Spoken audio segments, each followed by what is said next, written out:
ओम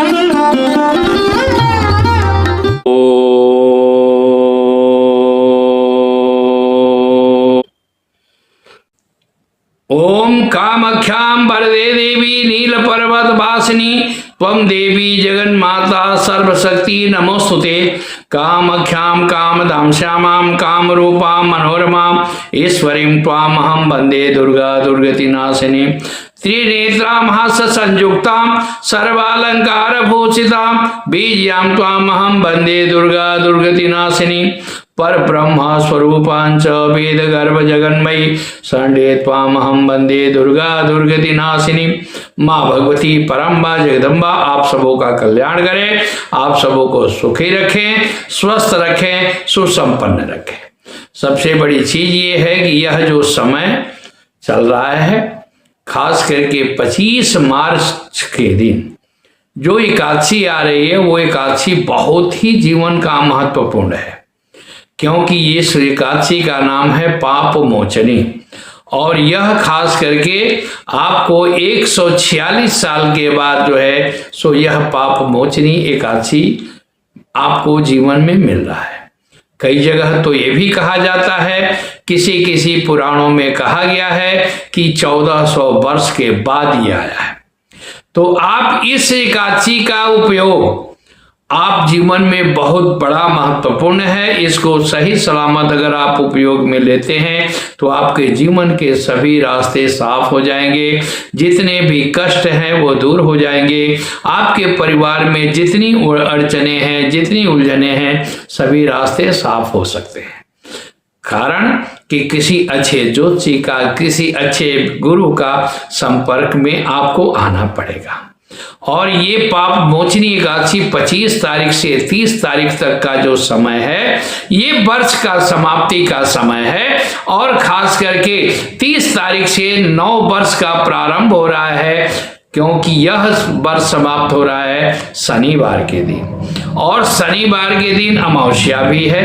लेकिन ग्रहण होने के बाद यहाँ ग्रहण नहीं दिख रहा है, लेकिन तो भी आपके जीवन में बहुत बड़ा महत्वपूर्ण आ सकता है। आपके जीवन को आगे बढ़ने में बहुत से रास्ते मिल सकते हैं। देखिए, सबसे बड़ी बात यह है कि रुद्राक्ष के हिसाब से सप्तमुखी जो रुद्राक्ष होता है, जिसको 7 मुख कहते हैं, वो लक्ष्मी का प्रतीक है। और लक्ष्मी के प्रतीक को आप अगर उसको लेते हैं तो आपके जीवन में बहुत बड़ा महत्वपूर्ण काम करता है। आप उसको जो है सो बहुत बड़ा काम आपके लिए बढ़ने का एक रास्ता बन सकता है। उसके लिए खास करके ये किया जा सकता है कि आप अपने जीवन में अनेकों प्रकार के जो आपके कष्ट हैं, लक्ष्मी नहीं रुक रही है, लक्ष्मी नहीं आ रही है, उसके लिए एक बहुत बड़ा महत्वपूर्ण समय है।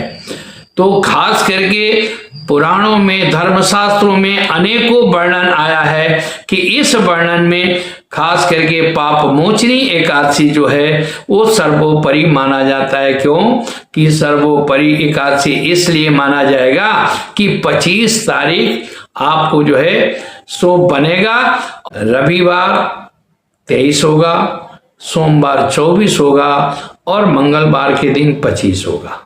तो मंगलवार खास करके इसलिए कहा जाता है कि मंगलवार आपके जीवन में शनि भौमम आरभे, खास करके कोई भी पूजा पाठ अनुष्ठान जो शनिवार और मंगलवार के जीवन में जब आप आगे बढ़ाते हैं तो आपके जीवन बहुत बड़ा महत्वपूर्ण होता है।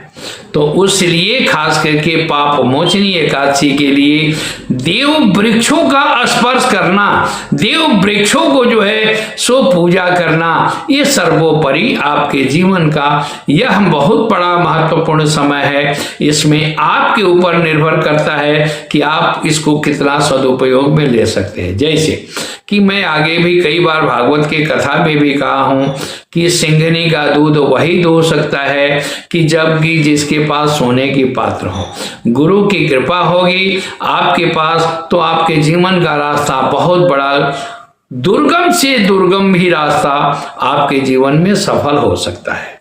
क्योंकि उस दिन ये आप देखिए कि अगर पाप मोचनी एकादशी के दिन पीपल के पत्ते जड़ पर जाइए, वहां स्पर्श करिए। स्पर्श करके उनको एक माला ओम नमो भगवते वासुदेवाय का जाप करें। क्यों कि बिल्व ये आपको पीपल के पत्ते में, पीपल में वासुदेव जी का वास है, इसलिए भगवान विष्णु का वास होता है। तो उस दिन आप जाकर के वहां पर जड़ का निमंत्रण करके वहां से एक पत्ता ले आइए एक माला करने के बाद, और उस पत्ते को ला करके शाम के समय में आप केसर ले लीजिए। मलयागिरी चंदन नहीं है तो आप अष्टगंध का चंदन लीजिए, और अष्टगंध के चंदन को लेकर के साथ में एक चीज ध्यान रखें कि सप्तमुखी 7 मुख वाले रुद्राक्ष भी होना चाहिए। वो ला करके और उस पीपल के पत्ते के ऊपर ह्रीं सिर्फ शब्द लिखिए। ओम ह्रीं लिख लें तो बहुत अत्यंत ही सुंदर होगा। ओम ह्रीं क्यों कि ओम का मतलब है कि ब्रह्मा विष्णु महेश ये त्रिशक्ति हो जाती है। ह्रीं में महाकाली महालक्ष्मी महासरस्वती ये त्रिशक्ति हो जाती है। तो आपके जीवन में 6 शक्ति जब आ जाए, क्योंकि पंच तत्व में आपका शरीर निर्माण होता है। खट शास्त्र है, छेकौर खड विनायक है, क्योंकि खास करके खड विनायक भी होते हैं, खडानंद भी होते हैं कार्तिकेय। तो इसलिए अगर भगवान विष्णु के को देवाधिदेव महादेव भी अपने इष्ट मानते हैं, और विष्णु भी देवाधिदेव महादेव को इष्ट मानते हैं, तो इस चीज को लेकर के उस पत्ते को लाइए और ला करके अपने पूजा के स्थान में थोड़ा सा लाल कपड़ा ले लीजिए। लाल कपड़ा नया होना चाहिए। वहां पर एक पान का पत्ता ले लीजिए।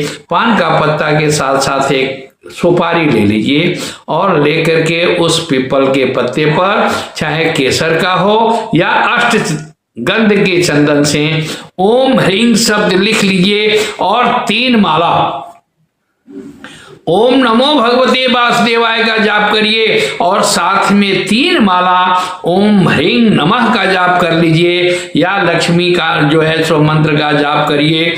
और ये सभी सामान क्या करिएगी, उस पान के पत्ते को वो में पीपल का पत्ता लपेटिए, और उस पर सुपारी रख लीजिए, और सुपारी लेकर के और उसको जो है सो पीपल के पत्ते को ऐसे इकट्ठा करके और मौली से 3 बार उसको बांध दीजिए।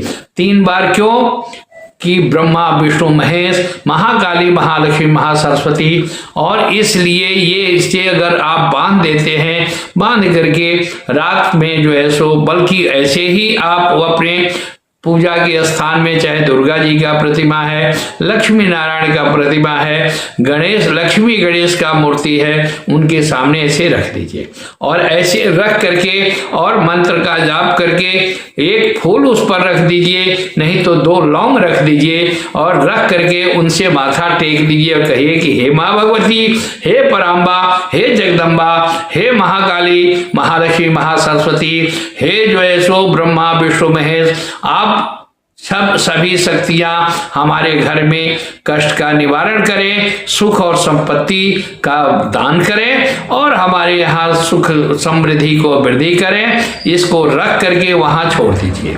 बल्कि उस पान के पत्ते को, उस पीपल के पत्ते को लाल कपड़ा जो लाए हैं, लाल कपड़ा के ऊपर रख दीजिए, और अगले दिन लेकर के जब आप स्नान कर लेते हैं, पूजा पाठ कर लेते हैं, उसके बाद उस लाल कपड़े में सारा लपेट दीजिए, और लपेट करके उसको बोली से बांध करके आप जहां पैसा रखते हैं वहां पर तिजोरी है, आप अलमारी है, आप वहां रख दीजिए, और रख करके बल्कि यह नियम बनाइए कि नित्य प्रति वहां पर धूप बत्ती करिए, अगरबत्ती दिखाइए आप वहां पर। उससे फायदा ये होगा कि आपके जीवन में सभी प्रकार के कष्ट का निराकरण होगा, सुख और शांति मिलेगी, समृद्धि मिलेगी। साथ में अगर उस रोज पाप मोचनी एकादशी के दिन शाम के समय में अगर जाकर के सूर्यास्त के पहले बिल्व पेड़ का, बिल्व फल का जहां पेड़ हो वहां पर पेड़ के पास जाकर के 11 बार ओम नमो भगवते रुद्राय नमः इस मंत्र को बोलते हुए क्या, ओम नमो भगवते रुद्राय नमः, बिल्व पत्र को जो है सो बेल के पेड़ को माथा टेकिए और माथा टेक करके कहिए कि हे प्रभु, हमारे जीवन में जितने भी कष्ट हैं वो दूर करें, और स्पर्श करके 7 मुखी रुद्राक्ष भी वहां स्पर्श करा दीजिए। स्पर्श करा करके ला करके और अपने घर में तिजोरी में चाहे जहां भी है वहां पर रख दीजिए। आपके जीवन में बहुत बड़ा काम होगा, आपके सभी प्रकार के कष्ट दूर होंगे, लक्ष्मी का अभाव जो है वो सफल होगा, वो जो है स्वभाव समाप्त हो जाएगा। कहीं ना कहीं साल के अंदर अंदर आपको माँ भगवती की कृपा, आप पर प्रसन्न, माँ भगवती की प्रसन्नता प्राप्त होगी और धन धान्य की वृद्धि होगी। जय माँ भगवती, जय माँ लक्ष्मी, आप सबों का कल्याण हो, आप सब सुखी रखें, सुसंपन्न रहे। जय माँ अम्बे।